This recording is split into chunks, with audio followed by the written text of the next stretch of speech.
Hey, this is Aaron with Superior Singing Method, and this is 10 singing techniques to improve your voice.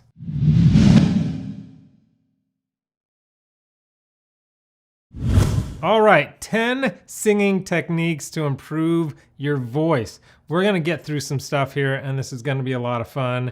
As you're going through it, just keep in mind that if you want really fleshed out versions of these, my Superior Singing Method course talks a lot about a lot of these things and really fleshes it out. But I'm gonna give you enough today to really get you started and to give you a nice little overview. Now, what I want for you, and part of what these 10 techniques that I want to help you do, is to help you sing effortlessly and free, and then right in that pocket, that joy of singing effortlessly and free that makes singing worth doing. Now there's all, the high notes and all the runs and all that crazy stuff that you'll hear like Christina Aguilera or whatever do, like in one little part of this song and that song and different people. All that stuff is great, but since that's only like 1% of the actual singing for her and for really anybody, all the 99% is that effortless free singing. That's what I want for you, and that's what's gonna happen once you get a lot of these techniques down.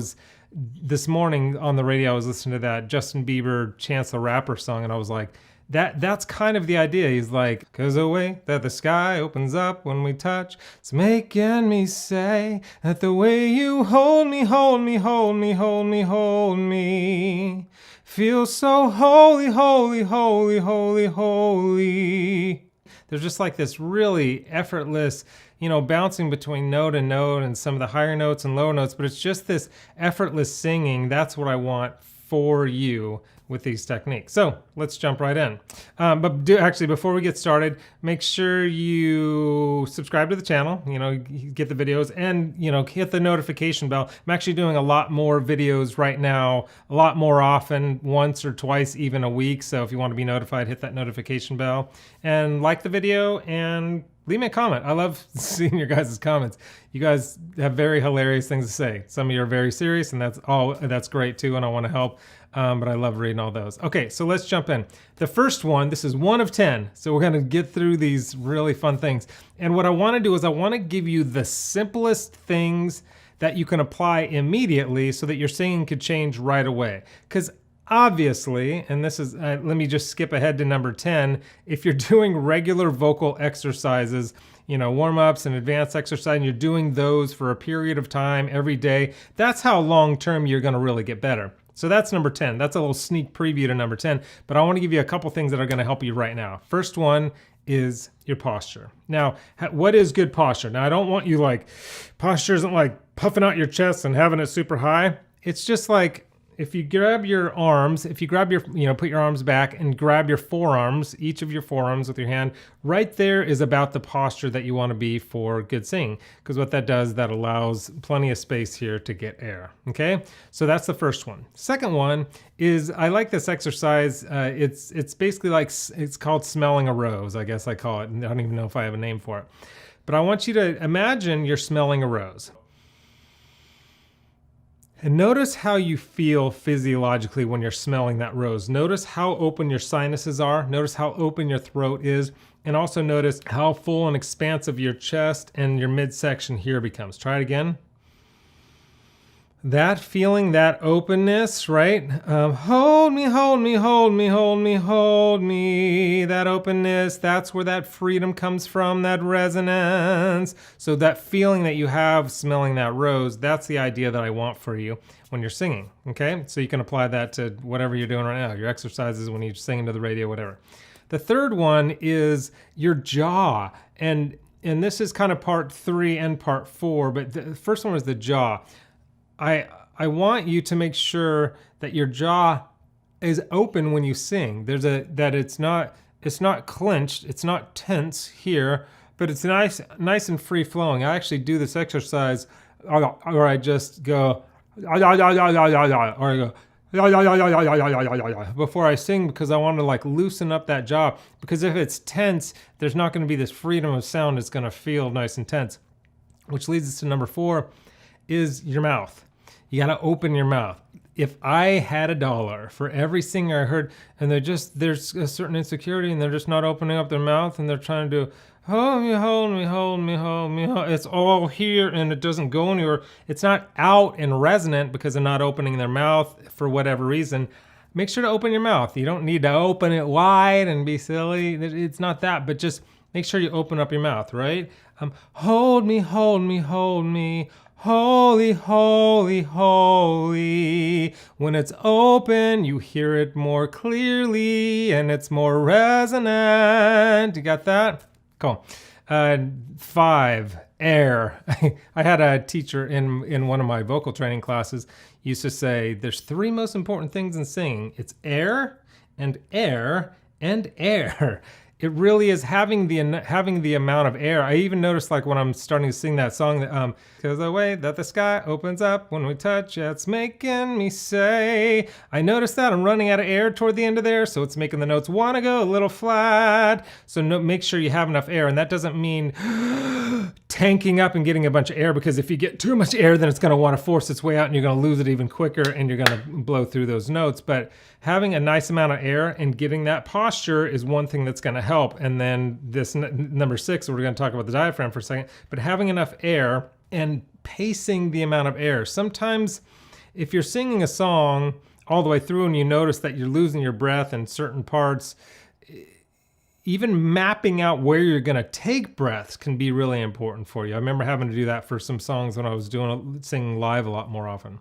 So diaphragm. So notice the difference when I go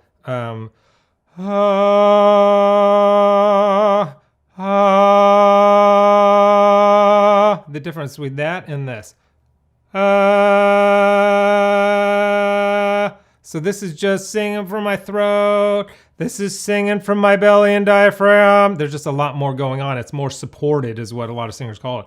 Support, you need support in your voice. All they mean is that it's supported by the diaphragm and you have enough air coming here. So I don't want you singing here, because it's just gonna sound flat and thin and not resonance. I want you singing from here, here. So that's diaphragm singing. The way you do that, again, that posture is a big way you do that, and taking a nice breath. When you take in that breath, when you have the right posture, it displaces your organs and opens up that space so that your lungs can expand in that space. Because that goes back to number 5, right? Getting enough air, and that's all going to help you. Okay, number 7. We're getting through these, right? Again, I flesh these out way more, and I have a million exercises for you and stuff in the Superior Singing Method program. And if you click the link below, I actually have a singing killer quiz. So I have a lot of resources for you. But I just want to give you these 10 techniques because I think these are going to be really valuable for you. So number 7, warm down exercise. You may not even ever heard of warm down exercises. In fact, when I first started singing, I wasn't even familiar with warm down. It was just warm-up exercises, right? Warm down exercises are generally after you sing hard, or you've done vocal exercise hard, or you did a show and you kind of feel like you're blowing your voice out. Good warm down exercises start from the top of your range and go down versus the other way around, which is I'm going into number 8. It's warm-up exercises. Warm-up exercises usually start low and build their way up. Warm down, start high. So one warm down exercise might be like ma,